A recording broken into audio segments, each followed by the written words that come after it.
Well, good morning, Jason. It's good to be back with you today, and it's been quite a while. As we talked about recently, we used to have a regular program during the pandemic and talk about all of the different different aspects of COVID and the pandemic, and we did that for over a year, pretty much every week. So it's great to be back with you, and it's great to be kind of officially out of the pandemic, and certainly there are still people getting it. A good friend and neighbor of mine passed away just a few months ago, a couple doors down from COVID, and he did have some other extenuating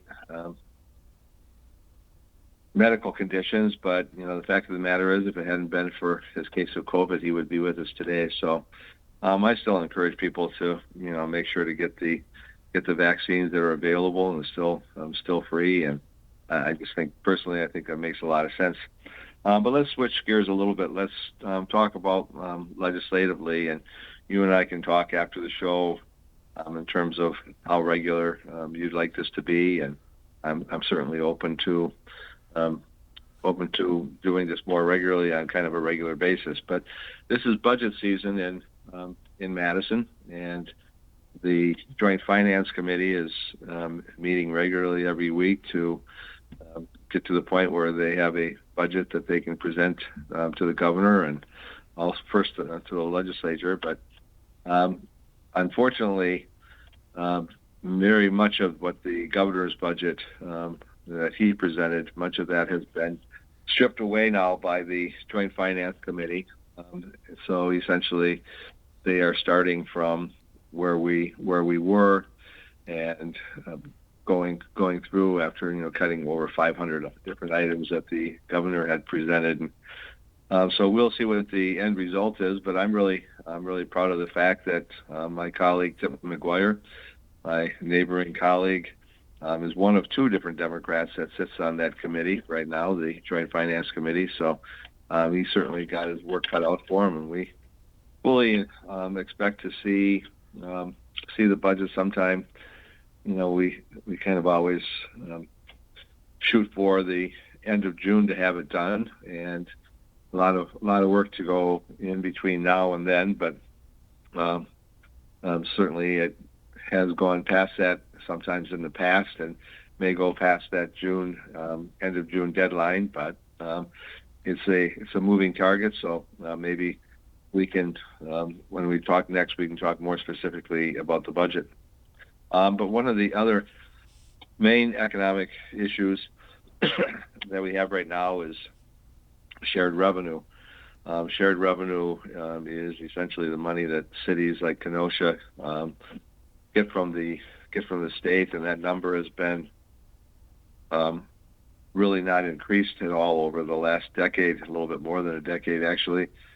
And as a result of that, of course, we all know that inflation has happened in the last decade. So cities like Kenosha are kind of strapped in terms of, we have to make sure that we have sufficient resources to pay our police and fire, and also the people who plow our streets and collect our garbage. We have to make sure that we, can pay the people who make the city run.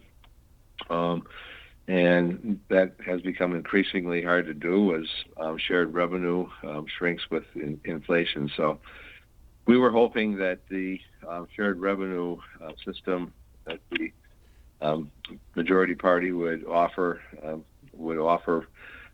cities like Kenosha and Racine and Green Bay and Janesville, kind of mid-level cities,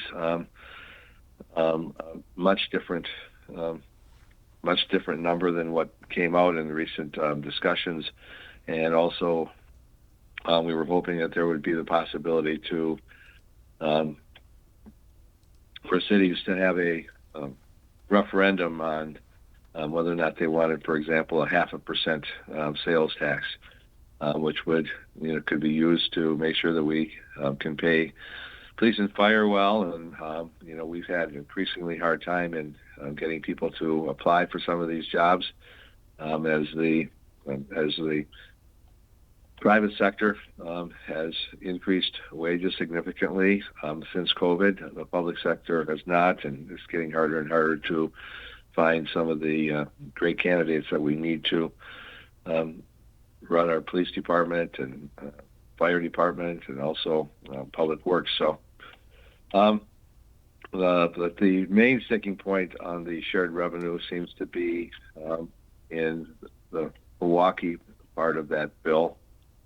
And that's kind of complicated, but just to give you a thumbnail sketch of that, essentially Milwaukee is in pretty severe financial situation in terms of their pension obligations, and it's possible that within the next couple of years they could actually go bankrupt if something isn't done. And there was a 2% sales tax that was part of the shared revenue bill, but the problem with that part of the bill is twofold. Really, there are several different kind of poison pills that are attached to the 2%, and also the referendum is going to be awfully hard to pass largely because of all of these poison pills that have been attached to the bill.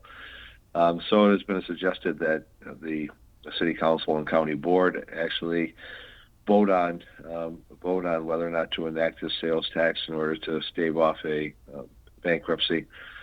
And that has been a point of contention, and Republicans in the Senate cannot get along with the Republicans in the Assembly, have not been able to come up with really what needs to be done in order to break that logjam. So that's something that we will be dealing with in the near future as well.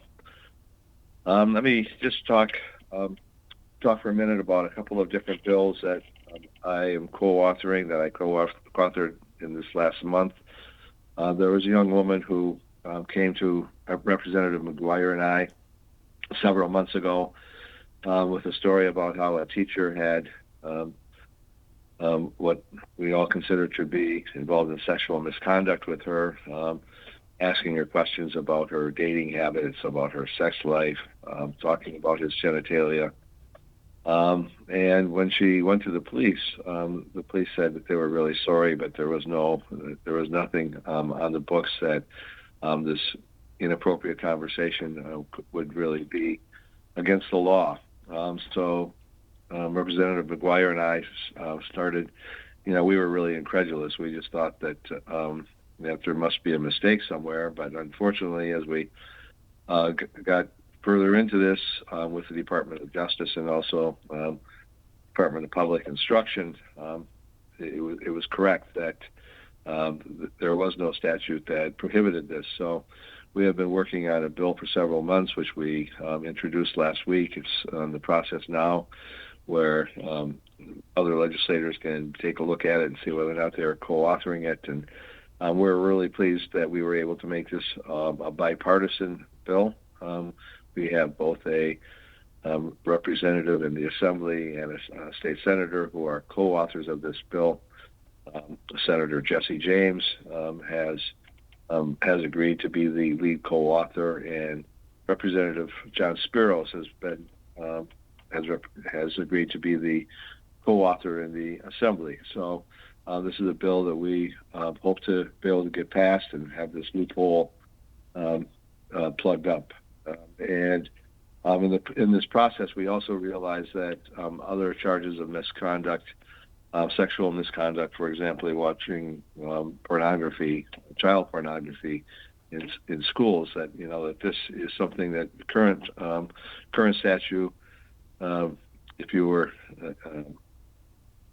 let go or charged with sexual misconduct or convicted of sexual misconduct, for example, the pornography I just mentioned, incredibly, you would be able to return to teaching after 6 years, and our bill would make that a lifetime ban. So that's certainly something that we're working on. Another bill that I'm lead author on, and I also have a Republican co-author on that. Representative Armstrong has agreed to co-author with me a federal retiree bill. People in Wisconsin who are collecting Social Security are not required to pay state tax on that income, and there are about 20,000 Wisconsinites who are receiving their pension through civil service. People who used to work for the federal government, for example, mail deliverers, people who worked in the post office, people who worked in the military, for example, working as civilians, people who might have worked for the EPA. There's about 20,000 people who are drawing civil service pension, their equivalent of Social Security, and they are currently required to pay their equivalent to Social Security in income taxes, state income taxes. This would right that injustice as well. So we've got a couple of bills that we are working hard to get over the goal line during this session of the legislature, and this is kind of the busy season that we're in right now, and will be through the fall. So I just want to say that despite that, I'm still in the district as much as I can be, and hope to see you around at all of the great events that Kenosha has to offer. And there's really no place like Kenosha in the summer. It's a great opportunity to get out and see great friends. This is Pride Month, and I just want to thank Governor Evers for, once again, has been his custom to fly the pride flag over the Capitol. It was raised yesterday, and I just think that it shows that Wisconsin is truly a welcoming place to all people, and I think that was the right decision. And I was disheartened and really saddened by the fact that apparently I'm told, and I haven't confirmed this, but I believe that the county executive may have decided to not fly the pride flag over the courthouse yesterday, as has been the custom, and I hope that that's reconsidered for the future. So, Jason, great to have you back on. Let's kind of talk offline and try to figure out how often we want to do this. But it's great to be back talking to your listeners, and I guess I'll leave it at that. And if there's any questions that you have, Jason, I'll be pleased to answer them. But let's go ahead and try to figure out kind of a regular schedule that we can chat up about what's going on in the state legislature. Great to see everybody. Once again, this has been State Representative Tod Ohnstad talking about what's going on in Madison. Take care.